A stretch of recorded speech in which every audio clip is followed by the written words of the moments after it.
भक्तामर प्रणतमौलिमणि प्रभाणा मद्योतकं दलितपापतमोवितानो सम्यक् प्रणम्य जिनपादयुगं युगादा वालम्बनं भवजले पततां जनानां।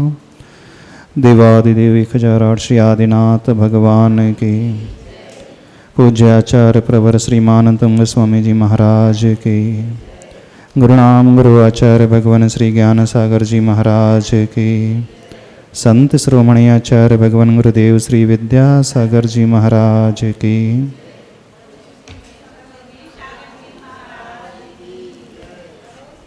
श्लोक नंबर 15। एक प्रश्न आप लोगों से पूछ लें, विषय समझ में आ तो रहा है? बहुत अपन धीरे धीरे तो नहीं चल रहे? हाँ,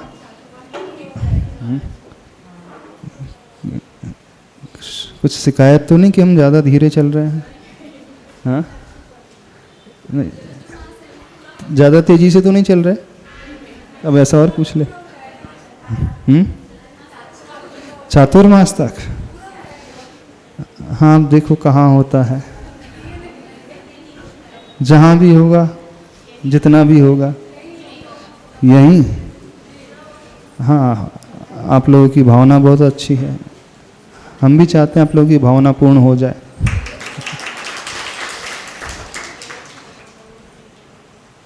जब पुण्य कर्म का योग होता है तो भावना पूर्ण हो जाती है, पर कई बार ऐसा होता है अपने से भी अधिक पुण्यशाली जीव होते हैं तो वह अपनी ओर खींच करके ले जाते हैं। हर व्यक्ति, हर समाज चाहती है कि आचार्य भगवान का सानिध्य उनकी समाज को मिल जाए, अंदर से चाहती है और वर्षों से भावना भाती है, लेकिन चाहते हुए भी एक ऐसा जीव निकल करके आ जाता है उनसे भी अधिक पुण्यशाली कि वो अपनी ओर अट्रैक्ट कर लेता है। हाँ, इतने सारे, वही तो बोल रहे हैं, समूह के रूप में ऐसा सामूहिक पुण्य उनका भी हो जाता है कि आचार्य भगवान को खींच करके वहाँ ले जाते हैं। कई बार खींचने वालों की संख्या बहुत कम होती है और जो भावना भाने वालों की संख्या अधिक होती है। अब आचार्य भगवान तो क्षेत्र में पहुंच जाते हैं, चाहे वो अमरकंटक हो, कुंडलपुर हो, बीना बाजी बारा हो, रामटेक हो, पूर्णायु हो, अथवा डोंगरगढ़ चंद्रगिरी हो। तो ऐसा पुण्य, कई बार ऐसा भी होता है सामूहिक पुण्य पर एक व्यक्ति का पुण्य भी हावी पड़ जाता है। हाँ, वो हावी पड़ जाता है कि नहीं? प्रभु का समोसरण लगा रहता है, समोसरण में सारे जीव बैठे रहते हैं, पुण्यशाली जीव हैं समोसरण में जो पहुंचे हैं, मुनिराज भी हैं, चक्रवर्ती भी हैं, देवता भी हैं, स्वधर्म भी हैं, देवियां भी हैं। सबकी भावना थी कि भगवान की दिव्य ध्वनि खिल जाए। 66 दिन तक वे लगातार भावना भाते रहे, लेकिन प्रभु की दिव्य ध्वनि खिरी ही नहीं। क्यों नहीं खिरी? वो अति पुण्यशाली श्रोता नहीं आ पाया था, वह अति पुण्यशाली जीव नहीं आ पाया था। यानी उस एक जीव का पुण्य इतना अधिक था कि लाखों लोग समोसरण में बैठे, हजारों लोग बैठे, अथवा यूं कहें असंख्यात बैठे, तो एक का पुण्य असंख्यातों पर भारी पड़ गया ना। जब गौतम स्वामी जी आए तभी भगवान की दिव्य ध्वनि खिर पाए।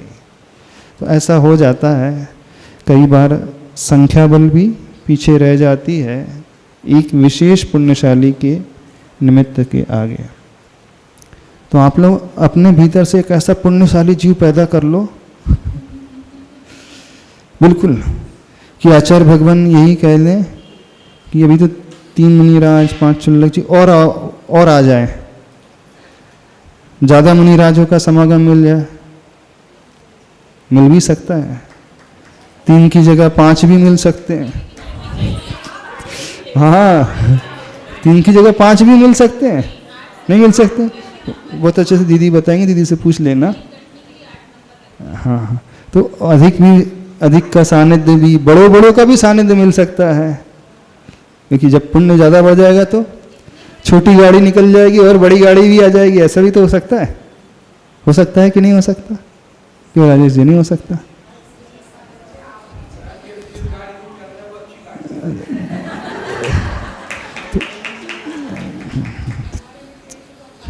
चले, श्लोक नंबर 15 चल रहा था।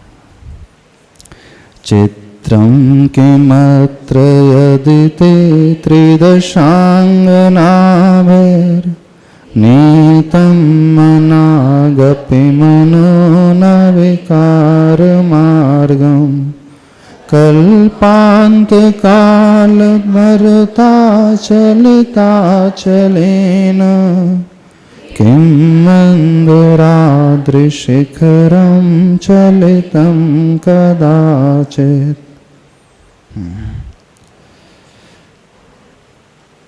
प्रभु की विशेषता बताई जा रही है, साधना की विशेषता विशेष रूप से श्लोक में बताई जा रही है। प्रभु की उस दृढ़ता का परिचय दिया जा रहा है। दृढ़ता भी कैसी?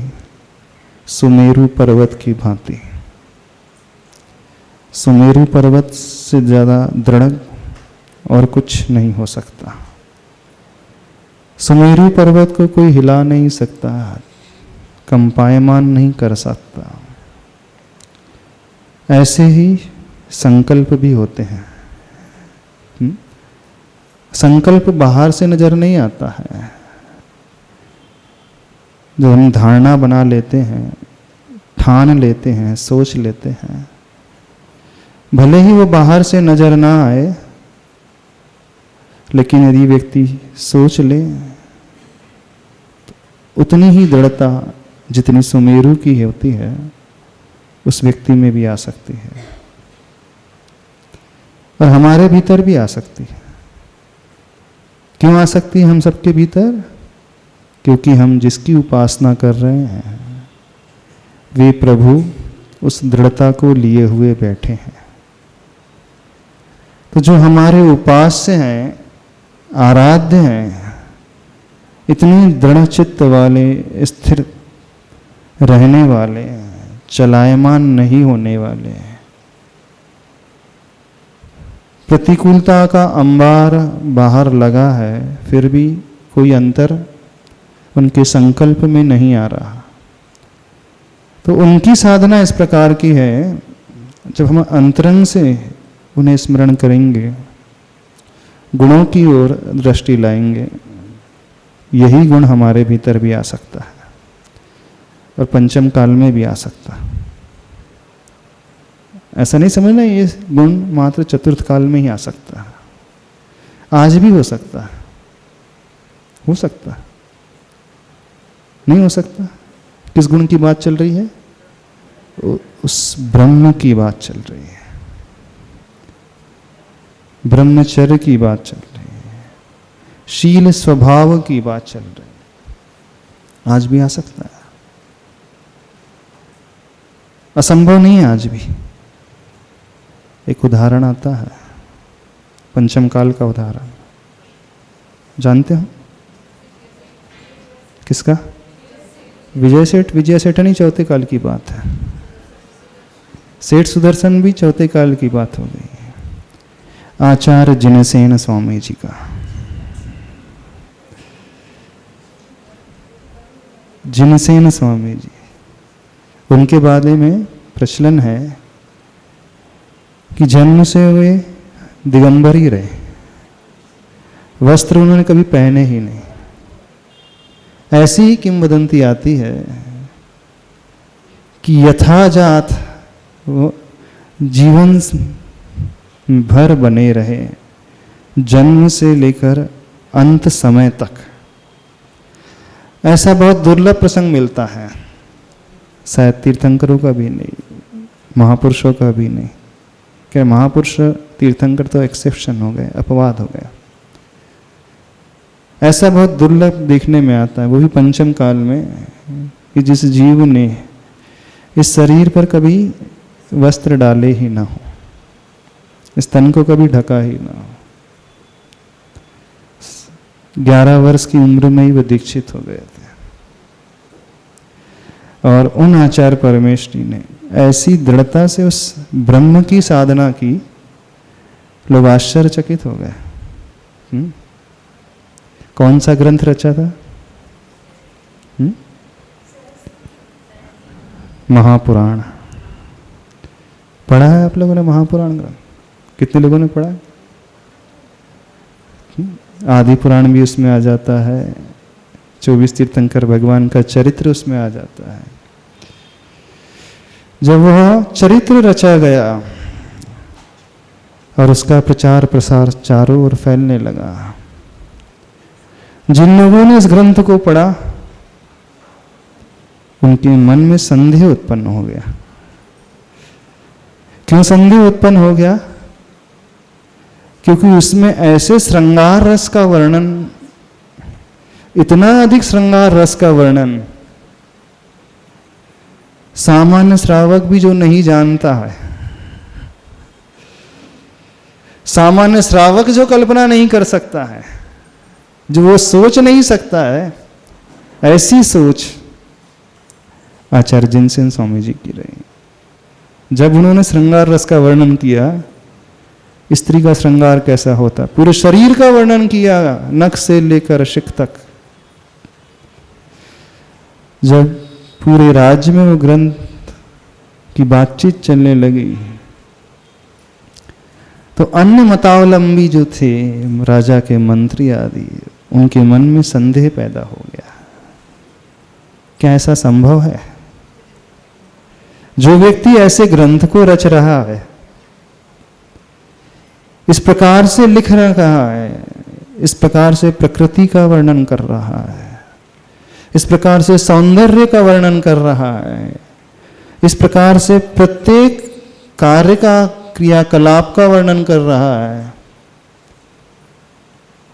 अब वहां पे सिर्फ और सिर्फ उस समय उस प्रसंग में राग का ही भाव था, वहां पे वैराग्य का वर्णन नहीं चल रहा था। क्योंकि पुराण ग्रंथ है, उसमें दोनों ही है, राग की भी अति है उसमें और वैराग्य की भी अति है। तो जब राग का वर्णन का प्रसंग आया तो एकदम एक्सट्रीम को छूने वाला, और जहां वैराग्य का वर्णन आया वो भी एक्सट्रीम को छूने वाला। तो मंत्री आदियों को संदेह हो गया, ये कैसे संभव है? क्योंकि इस ग्रंथ को रचने वाले कौन? एक दिगंबर आचार्य, जो 5 महाव्रत के धारी होते हैं, जो अखंड ब्रह्मचर्य का पालन करते हैं, ऐसे आचार्य परमेष्ठी, ऐसे साधक जो पूर्ण रूप से वैराग्य से ओतप्रोत रहते हैं, जिनके शरीर में, जिनके वचन में और जिनके मन में भी कभी विकार का भाव नहीं आ सकता। क्योंकि आचार्य परमेष्ठियों का लक्षण ऐसा ही होता है, साधुओं का लक्षण ऐसे होता है। एक तरह जब उनकी चर्या का वर्णन किया जाता है तो इतना इस प्रकार का वर्णन किया जाता है कि ऐसे उनकी साधना, और जब दूसरी तरफ उस ग्रंथ को देखा जाता है तो विश्वास ही नहीं हो सकता। उन मंत्रियों ने राजा के कान भरना शुरू कर दिया। जरूर ये तो ढोंग है, बाहर कुछ है और भीतर कुछ है, क्योंकि ये नेक्स्ट टू इम्पॉसिबल वाली बात है। तो राजा की आज्ञा हो गई उन आचार्य भगवान को राजसभा में बुलाया जाए। क्या आज्ञा होगी? राजसभा में बुलाया जाए। आज हम उनकी परीक्षा करेंगे कि वे अंदर से वैरागी हैं कि बाहर से वैरागी हैं। लेकिन आचार्य भगवान मुनिराज तो कभी राजा सभा में जाते नहीं, लेकिन जब बात प्रश्न चिन्ह को लेकर के आ गई, चर्या को लेकर के आ गई, तो आचार्य जिनसेन स्वामी जी राजसभा में पहुंच जाते हैं। राजा से खुली चुनौती देकर के कहते हैं, राजन यदि आपकी आज्ञा है, आपको संदेह है ना कि ये वर्णन कोई जैनाचार नहीं कर सकते, साधु नहीं कर सकता, जब वैराग्य से भरा हुआ हो तो लिख ही नहीं सकता। मैं खुली सभा में, भरी सभा में इस ग्रंथ का पाठ करूंगा, और बैठ कर के नहीं, खड़े होकर के करूंगा। लेकिन एक बात आप सबसे कहना चाहता हूं, मैं तो वर्णन कर दूंगा, पूर्ण वैराग्य से भर करके कर दूंगा, आप लोग सुन पाओगे? मैं तो निर्विकार होकर के वर्णन कर दूंगा, मेरे मन में कहीं रंच मात्र भी विकार नहीं आएगा, लेकिन जो श्रवण कर रहे हैं वे लोग सुन पाएंगे, और सुनने के पश्चात आपके मन में राग का भाव पैदा नहीं होगा। राजा को खुली चुनौती दे दी और खड़े होकर के भरी सभा में वर्णन करना प्रारंभ कर दिया। जब वर्णन करना प्रारंभ कर दिया, बहुत सारे लोग सभा छोड़ करके चले गए, उठ करके जाने लगे। उनके मन में विकार पैदा होने लगा, वे अपने ऊपर संयम नहीं रख पाए। बिल्कुल ऐसे ही कथा आती है, बड़ी रोचक कथा आती है। लेकिन आचार्य भगवान दिगंबर अवस्था में खड़े होकर के आद्योपांत उस ग्रंथ का वर्णन करते रहे, पढ़ते रहे, और शुरू से लेकर अंत तक किसी प्रकार का विकृति का भाव न मन में आया, न वचन में आया, न ही काया में आया। राजा स्वयं नहीं सुन पाया पूरा वर्णन, उसने स्वयं निवेदन कर दिया, नहीं अब बस नहीं, अब हम नहीं सुन पाएंगे, अब हमारी क्षमता नहीं है कि सुनकर के हम तटस्थ बने रहें, सुनकर के हम अपने आप में ही रहें, पूर्ण संयम से रह सके, अब हमारी क्षमता नहीं है। हमें पूरा विश्वास हो गया है कि जिसने इनकी रचना, यानी आप श्री ने इनकी रचना की है, तो आप बिल्कुल वैसे ही साधक हैं, बिल्कुल निर्विकार साधक हैं।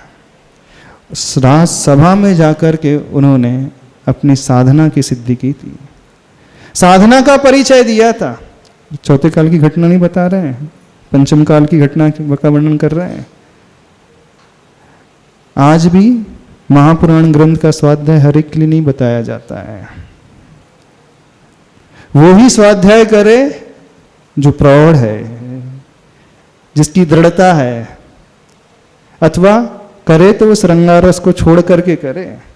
आचार्य भगवान भी कहते हैं सबके लिए नहीं करना, अभी तो बिल्कुल सबके लिए नहीं करना, क्योंकि परिणाम नहीं संभाल पाओगे। पूज्यवर सुधा सागर महाराज जी ने एक बहुत अच्छी बात कही थी, बोले दिगंबर साधक जो होते हैं ना, ये मत समझना वो नपुंसक होते हैं।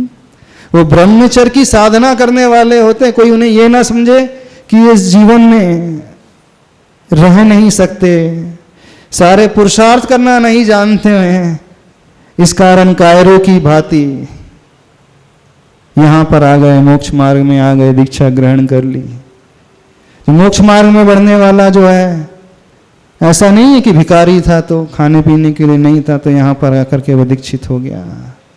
वो अर्थ पुरुषार्थ करना भी जानते हैं, दिगंबर होकर के पालन कर रहे हैं। इसका अर्थ ये नहीं कि नपुंसक थे, वो काम पुरुषार्थ भी करना जानते हैं, और धर्म पुरुषार्थ भी जानते हैं, और मोक्ष पुरुषार्थ भी जानते हैं। यानी इतनी दृढ़ता उनकी है, सब कुछ देखते हुए भी निरीह वृत्ति उनकी होती है, मन में विकार आता नहीं है। ऐसा वैराग्य उनके एक एक अंग से टपकता है। आचार्य भगवान एक बात हमेशा कहते हैं, जो दिगंबर मुनि होते हैं वे चलती फिरती वैराग्य भावना है, चलती फिरती 12 भावना है। समझ रहे हो? जीवंत 12 भावना है, जीवंत असुचि में असुचि भावना, जीवंत वैराग्य से भरे हुए जीवंत ब्रह्मचर्य की भावना, शास्त्रों वाली भावना नहीं है। सभी लोग शास्त्रों में पढ़ते हैं 12 भावना का वर्णन, 12 भावना का चिंतन करने कहा जाए तो आप जुनवानी उठाओगे, राजा राणा छत्रपति हाथन के असवार, मरना सबको एक दिन, बस हो गया ना। 12 भावना का चिंतन करने कहा जाए तो आप क्या कहो, अथवा कहाँ गए चक्री जिन जीता भरत खंड सारा, सब जुनवानी खोल करके मंगत राय की 12 भावना पढ़ो भाई। ऐसे ही होता है ना, नहीं होता। तो 12 भावना का चिंतन श्रावकों का कैसा होता है, पाठ रूप होता है। और जो दिगंबर साधक होते हैं उनका पाठ रूप नहीं होता है, वो तदरूप होता है, उस रूप हो जाता है, वो उसे जीते हैं। तो जो साधक होते हैं चलती फिरती 12 भावना, उनके शरीर से वैराग्य टपकता है, शरीर को देख करके असुचि भावना नजर आ जाती है, शरीर को देख करके निष्प्रहता याद आ जाती है, शरीर को देख करके संसार की असारता का ज्ञान हो जाता है, शरीर को देख करके वैराग्य क्या होता है, राग क्या होता है, यह स्पष्ट रूप से समझ में आ जाता है।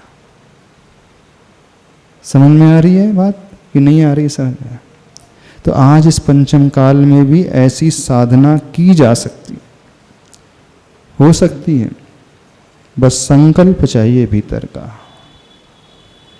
वह संकल्प शक्ति जिसके पास है वो व्यक्ति कुछ भी कर सकता है। साक्षात निमित्त सामने है, उसे कोई अंतर नहीं पड़ रहा। कैसे साधना की उन्होंने? यदि आप लोगों ने द्रव्य संग्रह पढ़ा हो, जम किंच विचिंतन तो निरीह वृत्ति हवे जहां साहू। जम किंच विचिंतन तो, वे ध्यान में किसी का भी चिंतन कर लें, उनके लिए छूट है। साधु के लिए ध्यान में जरूर नहीं आदिनाथ भगवान का ही चिंतन करें, वो जरूर नहीं पंच परमेष्टि का ही चिंतन करें, वो रसगुल्ले का भी चिंतन कर सकते हैं, हाँ कर सकते हैं, लेकिन शर्त है निरीह वृत्ति। रसगुल्ले को पुद्गल के रूप में स्पर्श रस गंध वर्ण वाला उस रूप में देखेंगे, व्यक्ति का चिंतन भी करेंगे तो उस रूप में जड़ है, काया है। स्त्री का भी चिंतन कर सकते हैं, जड़ है, काया है, शरीर के भीतर मल मूत्र भरा हुआ है, उसका भी ध्यान कर सकते हैं। ब्रह्मचर्य का भी ध्यान होता है, ब्रह्मचर्य का ध्यान होता है। एक बार हमने ध्यान कराया था, सुंदर स्त्री का ध्यान कराया था। सुंदर से सुंदर स्त्री जो अप्सरा होती है ना, उसका ध्यान कराया था। फिर वहां से ब्रह्मचर्य निकलना, वहां से ब्रह्मचर्य प्रकट करना, और कुछ नहीं है।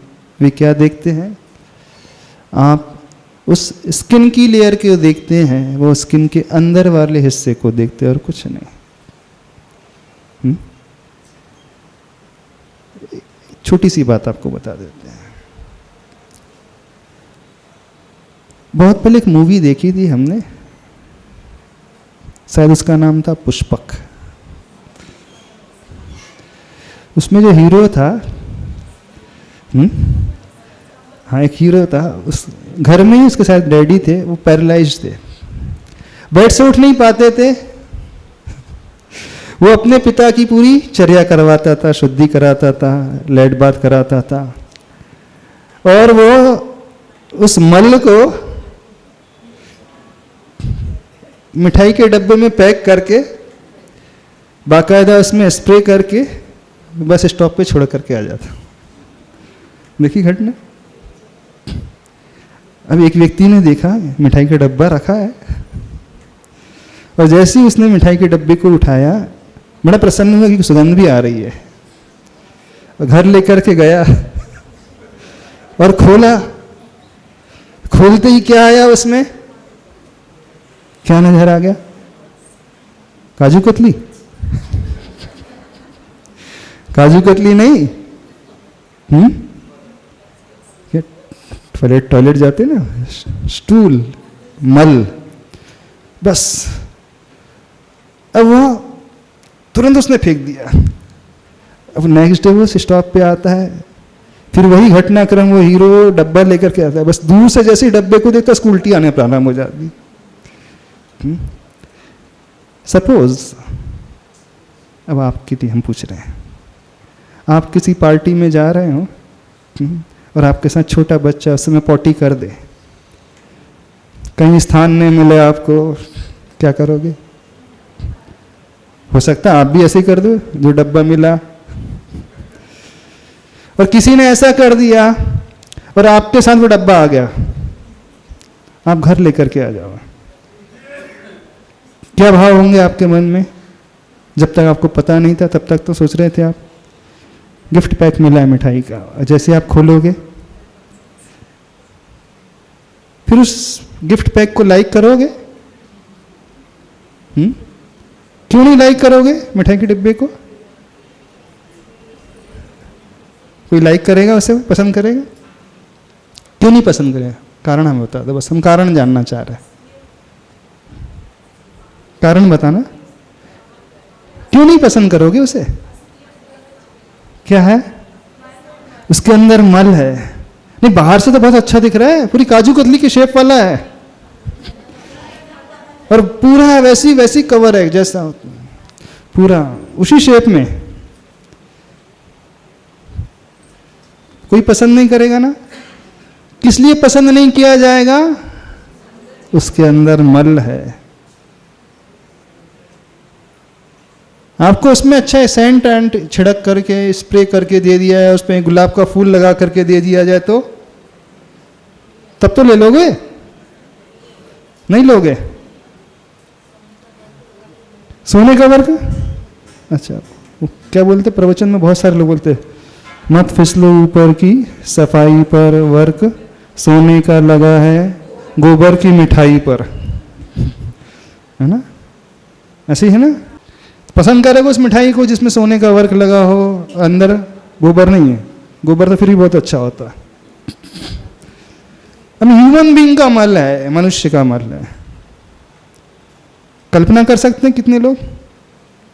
चलो हम आपसे बोल रहे कल्पना करो, अभी की अभी ग्लानि आ जाएगी। अरे सोने का वर्क लगा है। कुछ लोगों के मुंह ऐसे ऐसे होने लगे हैं। अब जिससे पता है और फिर भी उस डिब्बे को वो चाह रहा है, तो क्या कहोगे इसका? अब बच्चा है, उसने जैसे ही बच्चे ने मिठाई के डब्बे को देखा, उसका जी ललचा गया, फिर खोला तो पछताता है। एक बार पता चलने के बाद वो बच्चा भी खोलेगा डब्बे को? नहीं खोलेगा। क्यों? क्योंकि वो अनुभूत हो चुका है, ये ठीक नहीं। आप जिसे चाहते हैं,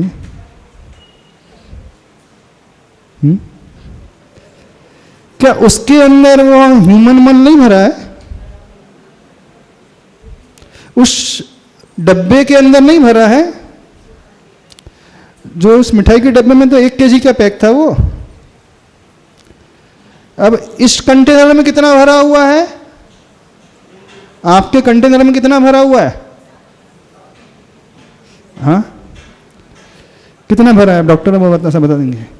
ह्यूमन बॉडी होती है, उसकी इंटेस्टाइन में कितना मल होता है? अप्रॉक्सीमेटली हमेशा रहता है। कितना होता है? करीब 750 ग्राम्स के नहीं, इंटेस्टाइन में 750 तो बहुत कम है। नहीं, 1 ग्राम 1 इससे ज्यादा तो स्टोर हमेशा स्टॉक में रहता ही, बना ही रहता है। 750 to 1 kg। अच्छा ठीक है। अब आपके साथ मिठाई के साथ साथ एक कोल्ड ड्रिंक का पैक और आ जाए, येलो कलर का सपोज, हाँ, यूरिनल पैक एक और आ जाए, कैसा रहेगा? समझ रहे हो कि नहीं? अब हम आपसे कह रहे हैं, आप उसका चिंतन करो जो आपको दुनिया में सबसे सुंदर लगता है, जिसको आप बहुत पसंद करते हो, जिसे बहुत लाइक करते हो। हाँ, आपकी दृष्टि में वही वही घूमता है, जो आपकी दृष्टि से ओझल ही नहीं हो पा रहा है, सुबह शाम रात सपनों में वही डब्बा पे नजर आ रहा है। बस अब इतना करना है, उस डब्बे के अंदर की मिठाई का चिंतन और कर लेना। कर सकते हो? आप उसे देखो, देखने के लिए मनाही नहीं बिल्कुल। आप उसे छू सकते हैं, छूने के लिए मनाही नहीं है। लेकिन ये भी सोचना, वही येलो कलर की मिठाई अंदर है, फिर क्या होगा? दृष्टि में उस डब्बे के अंदर की वो येलो कलर की मिठाई नजर आ जाएगी तो छुओगे उस डब्बे को, जिससे राग हो रहा है। अब ध्यान से सुनना, जिससे आपको बहुत गहरा राग है। पुरुषों को महिलाओं से है, महिलाओं को पुरुषों से होता है। ये तो ह्यूमन टेंडेंसी है, अपोजिट जेंडर को लेकर के सबको होता है। अब जिससे भी आपको गहरा राग है, बस उसके शरीर को देखना, फिर शरीर के अंदर उस मिठाई को देख लेना। मिठाई बोल ले, सोने की वर्क वाली मिठाई बोल ले कि येलो वाली मिठाई बोल ले। एक बार हमने वर्णन किया तो लोगों ने मिठाई खाना ही छोड़ दिया था। बोले महाराज जी इतनी गिलानी होगी कि हम मिठाई नहीं खा पा रहे हैं। तो जिससे आपको गहरा राग है, खूब अच्छे भाव से देख लो। न केवल देखो बल्कि छू भी लो उसे, पर अंदर तक छूना उसे। उस वर्क को हटा करके भी छूने की कोशिश करना, इतना पुरुषार्थ कर लेना। और वो वर्क वाली मिठाई को टेस्ट भी करके देख लिया। नहीं, टेस्ट करने में क्या जाता है? अपना जला हुआ हाथ नहीं देख सकते, छू नहीं। अच्छा, तो कैसे वो ब्रह्मचर्य की साधना करते हम ये बता रहे हैं आप लोगों को। जम किंच विचिंतन तो निरही व्यक्ति हवे जहां साहू।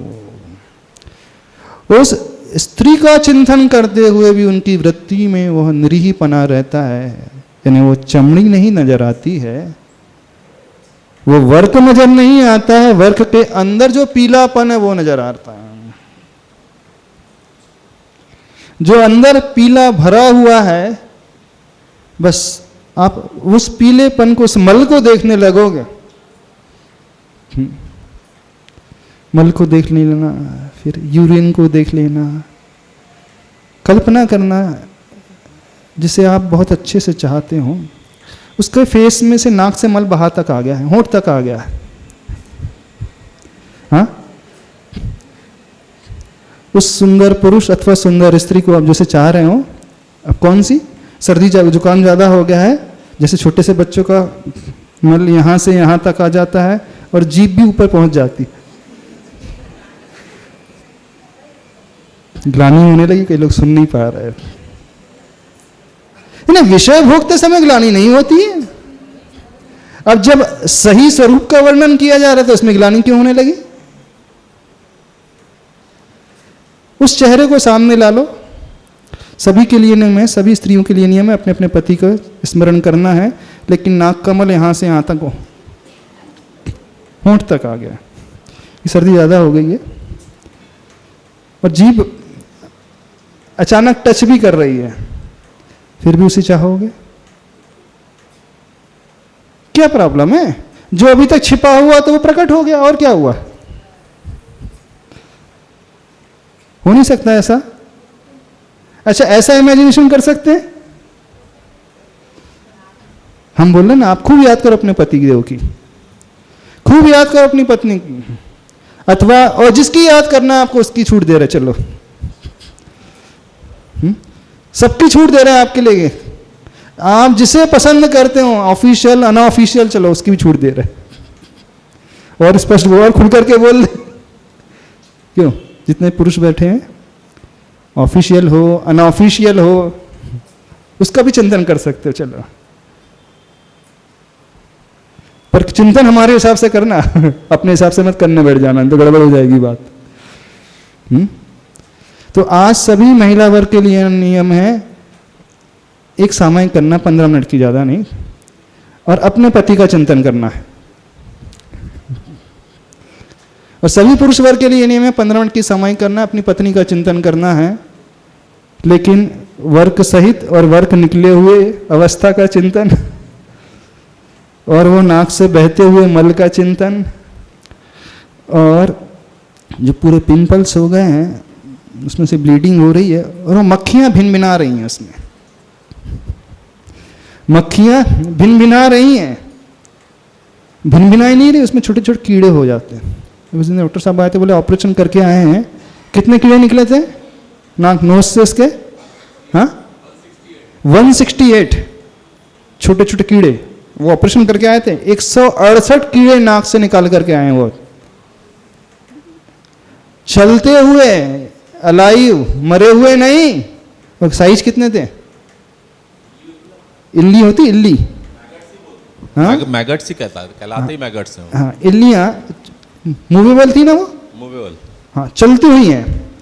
अब नाक अपनी इतनी सी होती है, इमेजिनेशन करना, इस नाक के भीतर, नाकी के अंदर है ना, नाक के अंदर, यहाँ इस पोर्शन में, वो पूरे नाक में, पूरे नाक में 168 इल्लियां, गले तक, यहाँ से लेकर पीछे गले तक, पीछे गले तक पहुंच गए थे। नेजोफेरिंग्स बोलते हैं। हाँ, तालू के ऊपर, नोजल से लेकर अंदर गले तक 168 इल्लियों को निकाल करके आए वो।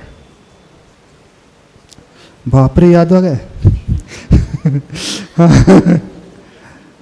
तो अपनी स्त्री का चिंतन अथवा अपने पतिदेव का चिंतन, अब उस नाक में से जो मल आ रहा है उसमें साथ साथ इल्लियां भी आ रही हैं।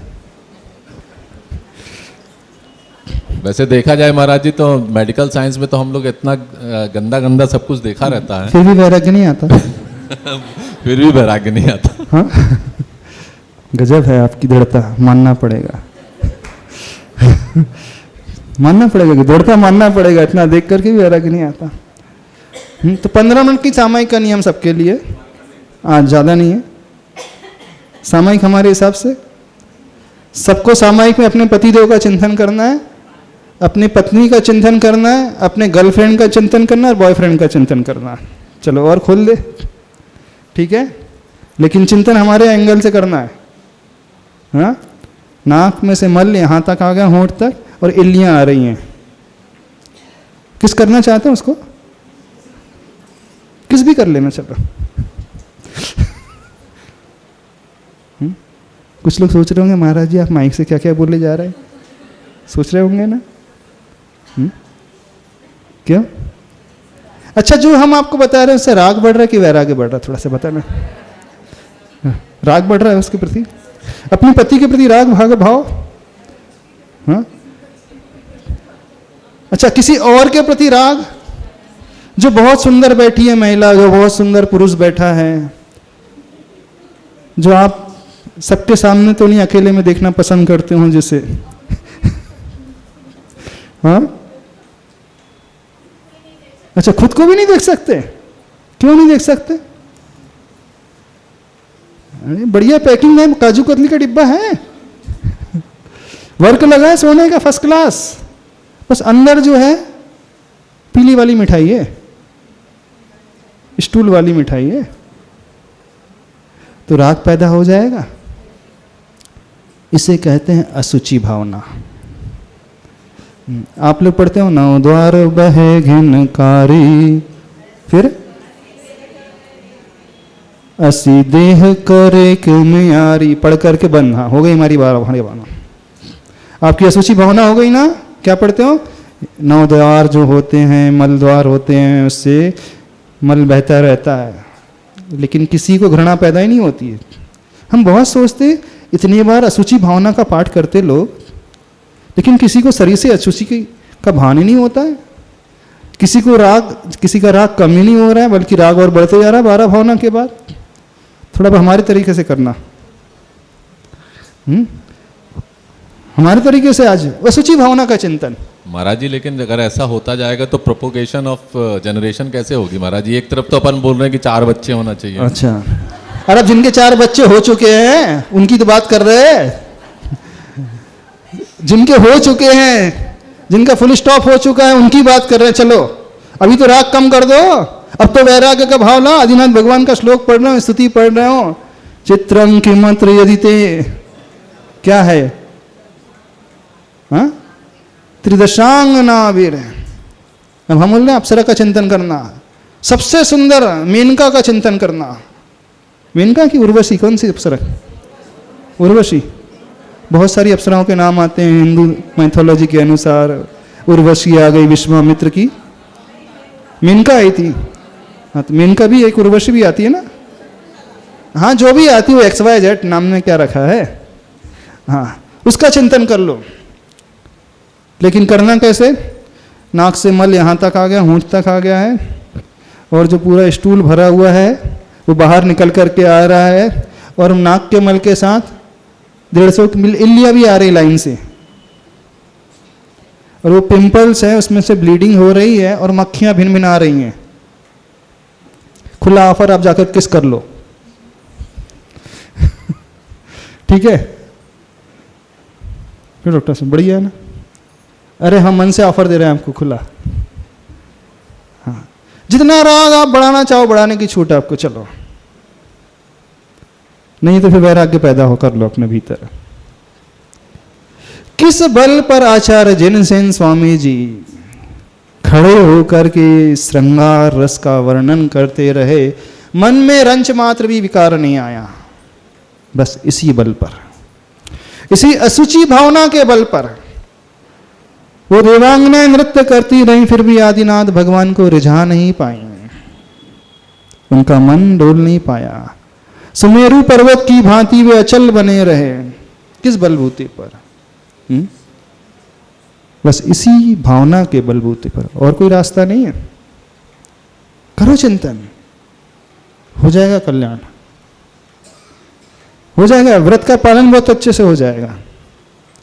यदि हम व्रत का पालन करना चाहते हैं तो आदिनाथ भगवान को इस दृष्टि से देखना शुरू करो। करो। जिन जिन को संदेह होता है, जिन जिन का मन डगमगा जाता है शील व्रत के पालन में, ब्रह्मचर्य के पालन में, इस एंगल से आदिनाथ भगवान का श्लोक पढ़ना और चिंतन करना, जिस एंगल को हम बता रहे हैं। आप चाहो सुंदर पुरुष का ध्यान कर लो, आप चाहो सुंदर स्त्री का ध्यान कर लो, उस अप्सरा का, मेनका का, उर्वशी का, शकुंतला का, जिसका आपको ध्यान करना है कर लो। आप चाहो ऊपर से लेकर नीचे तक प्रत्येक अंगोपांग का भी ध्यान कर सकते। चलो, और खुली छूट दे रहे। लेकिन एंगल हमारा, दृष्टिकोण हमारा।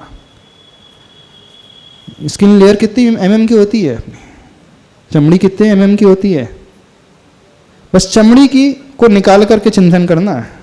चमड़ी निकल चुकी है, ये लेयर निकल चुकी है, इससे खून ही खून आ रहा है, मांस का लोथड़ा नजर आ रहा है, ब्लीडिंग हो रही है, जैसे रैशेस पड़ जाते हैं ना, अथवा नाखून से आप खुजाल लेते हो, अथवा कोई गिर जाता है, घिसट जाता है, उसके घुटने छिल जाते हैं, पैर छिल जाते हैं, हाथ पूरे छिल जाते हैं, तो कैसे निशान पड़ जाते हैं? खून ही खून दिखने लगता है। और ज़्यादा एक्सीडेंट हो जाता है तो पूरी स्किन निकल जाती है, कट जाता है, मांस का लोथड़ा निकल करके बाहर आ गया। हाँ, जला हुआ है, वैसा चिंतन करना। बस इतना है, शर्त इतनी ही है।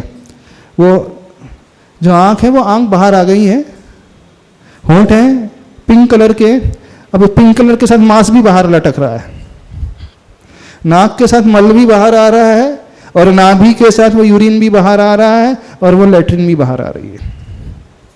ठीक है, अब कर लोगे? क्यों? हार्ट का चिंतन करना है, चलो हार्ट का भी चिंतन करना है, उसकी भी छूट। वो ऑपरेशन करके मांस बाहर लटका हुआ, उसका चिंतन। तो राग बढ़ेगा, वैराग्य बढ़ेगा। तो स्त्री के चिंतन से राग की वैराग्य बढ़ता है। क्यों? शरीर के चिंतन से राग बढ़ रहा है, वैराग्य बढ़ रहा है? अभी तक तो राग ही बढ़ रहा था। तो उसी शरीर के चिंतन से जम किंच विचिंतन तो निरीही वृत्ति होना चाहिए, राग का भाव नहीं, जो ओरिजिनल स्वरूप है इसका चिंतन। आखिर है तो पुद्गल ही, एक चमड़ी का पुद्गल है, एक मांस का पुद्गल है, एक यूरिन का पुद्गल है, एक लेट्रिन का पुद्गल है, एक खून का रूपी पुद्गल है, एक हड्डी रूपी पुद्गल है। पुद्गल को पुद्गल के रूप में देखो, इसमें स्पर्श वाला है, रस वाला है, गंध वाला है, वर्ण वाला है। तो वर्ण कौन सा? पीला पीला, अथवा लाल लाल ब्लड वाला, अथवा मिल्की वाइट।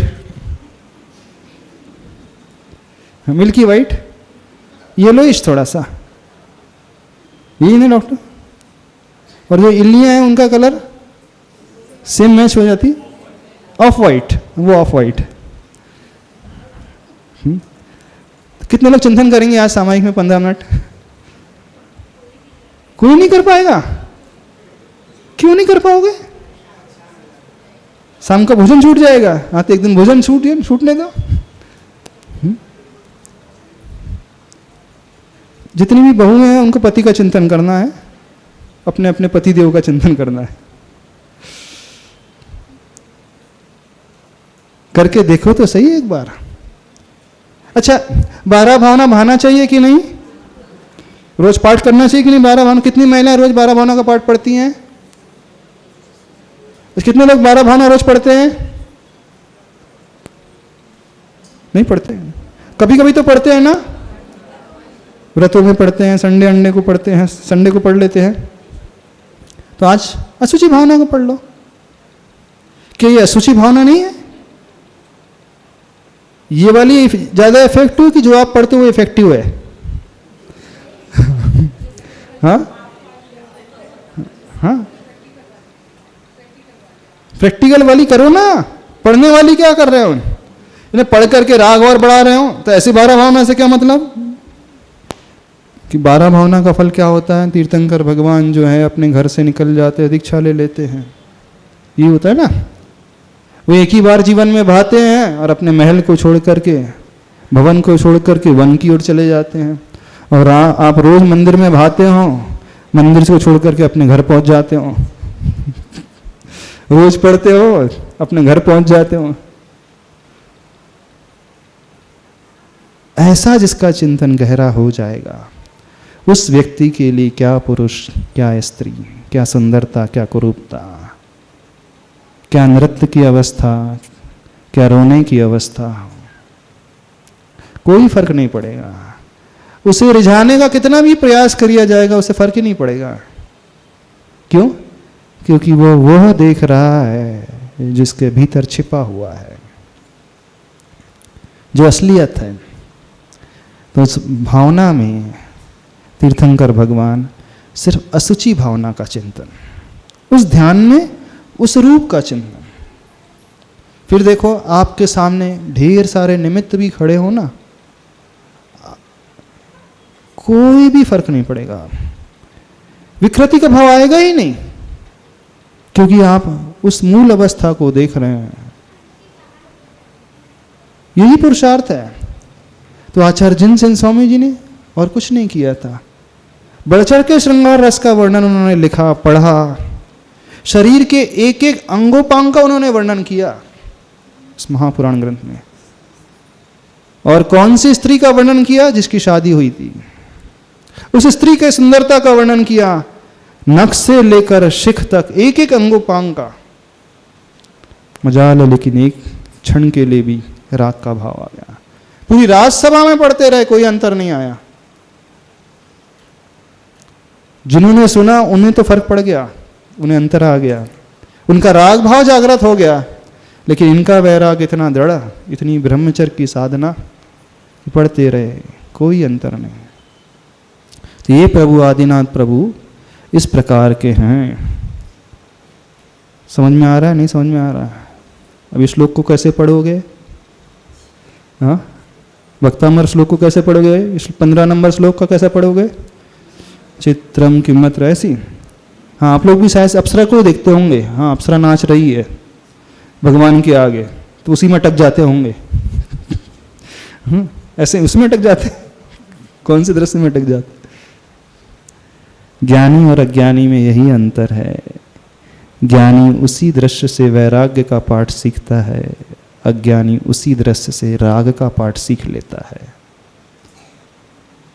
दोनों एक ही स्थान में रह रहे हैं, एक ही क्षेत्र में है, एक क्षेत्र ज्ञानी के लिए वैराग्य दिलाने वाला और वही क्षेत्र अज्ञानी के लिए राग बढ़ाने वाला साबित हो रहा है। स्त्री के शरीर को देख करके उन्हें राग चरम में बढ़ रहा है, छू रहा है, और उसी स्त्री का चिंतन करके उनका वैराग्य चरम को छू रहा है। हाँ, चिंतन कर सकते हैं, मुनिराज करते हैं, लेकिन अशुचि भावना सहित स्त्री का चिंतन करते हैं। अब वही स्त्री उनके लिए वैराग्य को बढ़ाने वाली साबित हो जाती है। निमित्त तो वही है, बस चिंतन का हमारा दृष्टिकोण है, हम क्या लेकर के चिंतन कर रहे हैं। क्या लेकर करके रोए आप लोग? आप लोगों के लिए तो वही अच्छा, बस चित्रम किमत्र यदि ते त्रिदशांगनाभिरनितं मनागपम, बस इतना ही ठीक है आप लोगों के लिए। हमें तो ऐसे ही लगता है। वक्तामर मतलब पाठ है ना, वक्तामर मतलब मुख से पाठ करना हाँ, नियम और पाठ। चलो, तो ऐसे आदिनाथ प्रभु, यह विचित्रता है संसार का सबसे बड़ा आश्चर्य है। हे प्रभु, वे त्रिदश अंगना यानी वो देवताओं की कन्याएं, देव कन्याएं अथवा वे अप्सराएं आपके आगे रहे, लेकिन मनागपि मनोना विकार मार्गम नीतम, अल्प मात्र में भी आपका मन विकार मार्ग को नहीं ले जा सका। उदाहरण क्या दिया है? कल्पांत काल मरुता चलिता चलेना। कैसी मरुत? मरुत का अर्थ होता है पवन, हवा। कैसी हवा बह रही है? कल्पांत काल यानी जहां प्रलय का दृश्य होता है, उस कल्प काल के अंत में बहने वाली जो मरुत हवा होती है, वो साधारण हवा नहीं होती है, वो प्रलयंकारी हवा होती है, सब कुछ नष्ट करने वाली हवा होती है। बड़े बड़े कुछ साल पहले एक सुनामी आई थी, सुनामी आई थी तो इतनी ऊंची ऊंची लहरें उठी थी कि बड़ी बड़ी बिल्डिंग नष्ट हो गई, बड़ी बड़ी गाड़ियां बह गई। जब साइक्लोन आता है, तूफान आता है, 160 किलोमीटर की स्पीड से हवा बहती है, पेड़ तो छोड़ो, मकान भी ढह जाते हैं, गाड़ियां भी हैं। उससे भी बढ़कर के जो हवा होती है वो कल्पांत काल मरुता कहलाती है। कल्पांत काल मरुता चलित अचलेन, फिर भी वह अचल रहा। क्या? मंदर अद्री, मंदर यानी मंदर, अद्री यानी पर्वत यानी सुमेरु पर्वत। मंदराद्रि शिखरम चलितम कदाचित अपितु न, वो उसके सुमेरु पर्वत के शिखर को चलायमान करा पाया, वो मरुत, वो हवा, वो तूफान नहीं कर पाया। क्यों नहीं कर पाया? क्योंकि वह बहुत दृढ़ता से, उसकी जड़ें जो हैं बहुत गहरी रहती हैं। सुमेरु पर्वत की जड़ें इतनी गहरी हैं, 1000 योजन नीचे जा करके, 99,000 ऊपर वो रहता है और 1000 योजन उसकी जड़ें होती हैं। इतनी इसकी मजबूत जड़ें होती हैं कि कल्पांत काल का भी पवन क्यों ना आ जाए, तूफान क्यों ना आ जाए, वह सुमेरु पर्वत के शिखर को रंच मात्र भी हिला नहीं सकती हैं। वो भाव नहीं आ सकता है।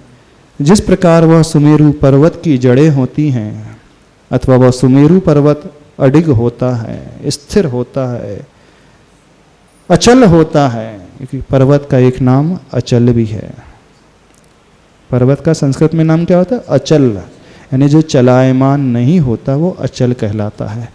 पर्वत कभी हिलता डुलता नहीं है। बिल्डिंग है, देखना हिलने डुलने लगती, छत पे लोग चलते हैं तो कंपन होने लगता है। सामान्य व्यक्ति मूव होता है और दौड़ता है तो उसका स्लैब थोड़ा सा, उसमें वाइब्रेशन अपने को फील होने लगती है, होती है ना।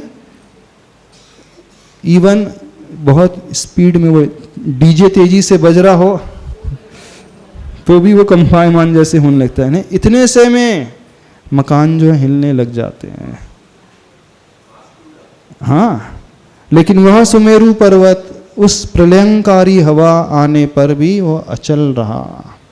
तो जैसे प्रभु वह सुमेरु पर्वत अथवा उसकी जड़ है, हे प्रभु ये आश्चर्य है कि आपकी साधना भी बिल्कुल वैसी ही दृढ़ है।